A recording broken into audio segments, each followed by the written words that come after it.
नमस्कार, मैं हूं मेघा मित्तल और आप देख रहे हैं जस्ट इंडिया। खबरों के प्रायोजक हैं एशियन कलर कोटेड इस्पात लिमिटेड, आपका विश्वास हमारी पहचान। मेडिफिर international, taken a step to keep you safe from corona virus. रंज किया showroom in Rohtak and Bahadurgarh. Showroom पर आएं, टेस्ट ड्राइव लें और गाड़ी बुक कराएं।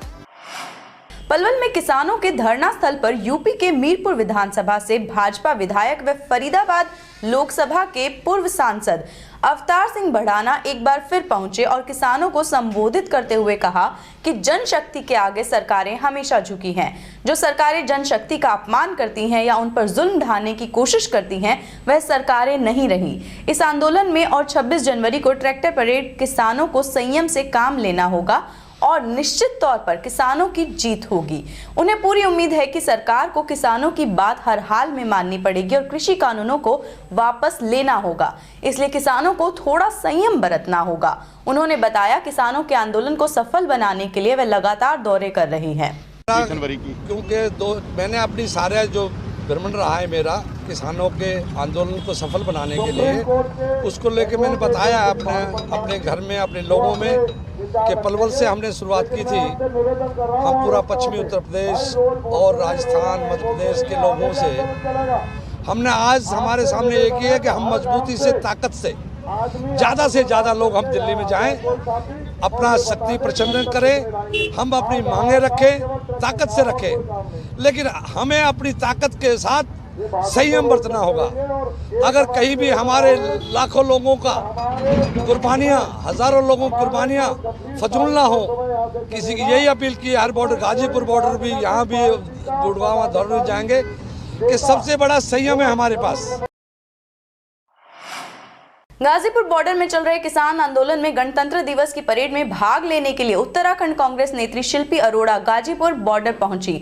बड़े अनोखे अंदाज में भैंसा गाड़ी में सवार होकर शिल्पी अरोड़ा द्वारा केंद्र सरकार की किसान विरोधी नीतियों के विरुद्ध अपना रोष प्रकट किया। शिल्पी अरोड़ा द्वारा कहा गया कि केंद्र सरकार बार बार अपने बयान में बोल रही है कि आंदोलन सिर्फ पंजाब के किसान कर रहे हैं, जबकि सच्चाई कुछ और ही है। गाजीपुर बॉर्डर में चल रहे किसान आंदोलन में देश के हर राज्य से किसान पहुंचे हैं, चाहे वह बंगाल, उत्तराखंड, उत्तर प्रदेश, पंजाब हो या फिर बिहार। हर राज्य का किसान इस आंदोलन में पहुंचा है और अब बारी महिलाओं की है। देश के हर राज्य से बड़ी संख्या में महिलाएं भी किसान आंदोलन में भाग लेने के लिए गाजीपुर बॉर्डर पर पहुंच रही हैं। बाड़मेर, राजस्थान के बाड़मेर के एक गांव में 15 साल की नाबालिग बच्ची के साथ सामूहिक दुष्कर्म और हत्या की घटना हुई है। इस वारदात से स्थानीय लोगों में काफी रोष है। देर रात आरोपी घर में सो रही बच्ची को उसके मुंह में कपड़ा ठूंस कर ले गए। बच्ची को खेत में ले जाकर 4 लोगों ने उसके साथ सामूहिक दुष्कर्म की घिनौनी वारदात को अंजाम दिया। जब बच्ची ने विरोध किया तो आरोपियों ने उसका गला रेत डाला। बालिका के पिता अब इस दुनिया में नहीं है, उसकी मां की भी मानसिक हालत ठीक नहीं रहती है। आरोपियों ने इसी बात का फायदा उठाया। नाबालिग अपनी मां के पास ही सो रही थी। इसी बीच देर रात बदमाश आए और उसके मुंह में कपड़ा ठूसकर बच्ची का अपहरण कर लिया। हरियाणा के हिसार की भाजपा नेता Sonali Phogat reality show big boss से बाहर आ गई हैं। सोनाली फोगाट लाख कोशिशों के बावजूद बिग बॉस शो में सुर्खियां नहीं बटोर सकी और वोटों की दौड़ में पिछड़ गई। सोनाली फोगाट ने शुरू से लेकर आखिर तक सुर्खियों में आने की बार कोशिश की। बिग बॉस के घर के सदस्यों के साथ उनके झगड़े भी हुए और एक सदस्य के प्रति अपने खास आकर्षण का इजहार भी किया। फिर भी सोनाली फोगाट को खास तवज्जो नहीं मिल पाई। वह रविवार रात बिग बॉस के घर से बाहर हो गई, चर्चा में आने के लिए घर के सदस्यों से लड़ी भी और खास आकर्षण का इजहार भी किया। घर में मीडिया के संवाद के दौरान संचालक काम्या पंजाबी ने आखिर में कह ही दिया कि सोनाली फोगाट के लिए हमारे पास कहने को कुछ खास नहीं है, क्योंकि हमें नहीं लगा कि वह इस रियलिटी शो में भागीदारी कर रही थी। भाजपा सांसद डॉक्टर अरविंद शर्मा ने दैनिक रेल यात्री समिति के आग्रह पर सिरसा एक्सप्रेस का रूट न बदलने व मेमो ट्रेन चलाने की मांग को लेकर रेल मंत्री से बातचीत की और इस बारे में अधिकारियों से भी चर्चा की। सांसद ने कहा कि सिरसा एक्सप्रेस दैनिक रेल यात्रियों की लाइफलाइन है और इसका रूट बदलने से दैनिक रेल यात्री काफी प्रभावित होंगे। साथ ही उन्होंने तिलक ब्रिज पैसेंजर को एक्सप्रेस में बदलकर भिवानी तक विस्तार करने की भी मांग की। सांसद ने कहा कि जल्द ही वे इस बारे में वह रेल मंत्री से मुलाकात करेंगे। दैनिक रेल यात्री समिति पदाधिकारियों ने पिछले दिनों सांसद डॉक्टर अरविंद शर्मा से मुलाकात की थी। सांसद ने उन्हें पत्र व्यवहार करते हुए बताया कि कोरोना काल के चलते समिति की मांग विचाराधीन थी, जिस पर अभी कार्रवाई के लिए रेल मंत्री व रेल मंत्रालय के अधिकारियों से आग्रह किया गया है।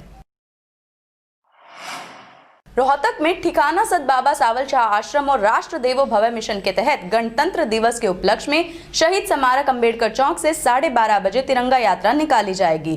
शहीदों की प्रतिमाओं पर पुष्प अर्पित करते हुए शहर के मुख्य मार्गों से यह यात्रा निकाली जाएगी। राष्ट्र देवो भव मिशन के अध्यक्ष बाबा सुखा शाह ने बताया कि इस यात्रा का उद्देश्य आजादी की लड़ाई में जो वीर शहीद हुए थे, आज के युवाओं को उनके बारे में अवगत कराना है।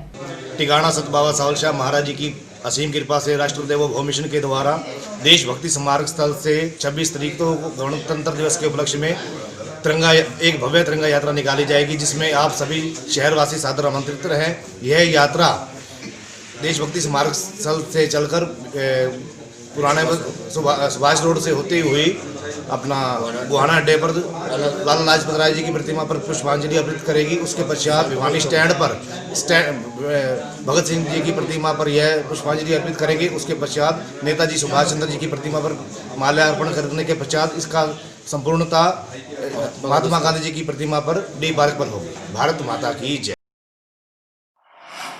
भिवानी रोड स्थित जन सेवा संस्थान में कंबल वितरण का आयोजन किया गया।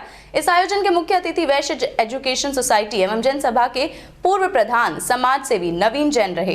यह जानकारी जन सेवा संस्थान के उप प्रधान नवीन निदाना ने दी। उन्होंने बताया कि इस आयोजन की अध्यक्षता डॉक्टर स्वामी परमानंद महाराज ने। यह कार्यक्रम करीब 1 घंटे तक चला। उन्होंने बताया कि समाज सेवी नवीन जैन ने विधवा महिलाओं को 245 कंबल वितरित किए। उन्होंने बताया कि विधवा बहनों ने समाज सेवी नवीन जैन को लंबी आयु की कामना और आशीर्वाद भी दिया।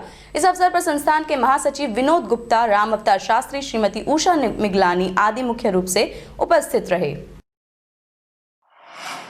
गणतंत्र दिवस और किसानों की ट्रैक्टर रैली को देखते हुए राजधानी और आसपास की सुरक्षा व्यवस्था चाक चौबंद कर दी गई है।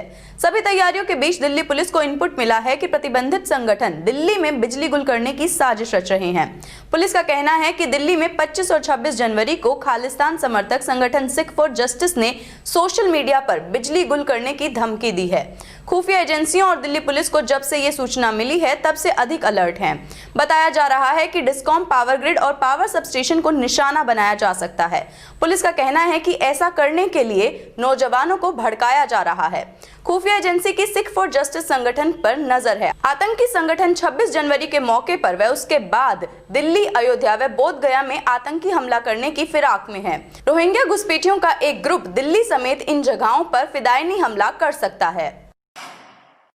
खबरों के प्रायोजक थे Pramod trading company, tiles, sanitary ware, Ghanipura, Jhajjar road, Rohtak. Be Fast Fit, India's fastest growing fitness chain, now at Rohtak D Park.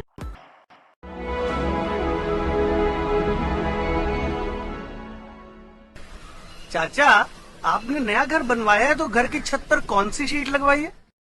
बेटा, मैंने अपने घर की छत पर एशियन शीट लगवाई है, क्योंकि वो कभी न मिटने वाले ओरिजिनल निशान की चादरें हैं। साथ में ISI का चिन्ह, 5 साल की वारंटी के साथ साथ पैसों का सही मूल्य देने वाली वही इकलौती शीट्स हैं।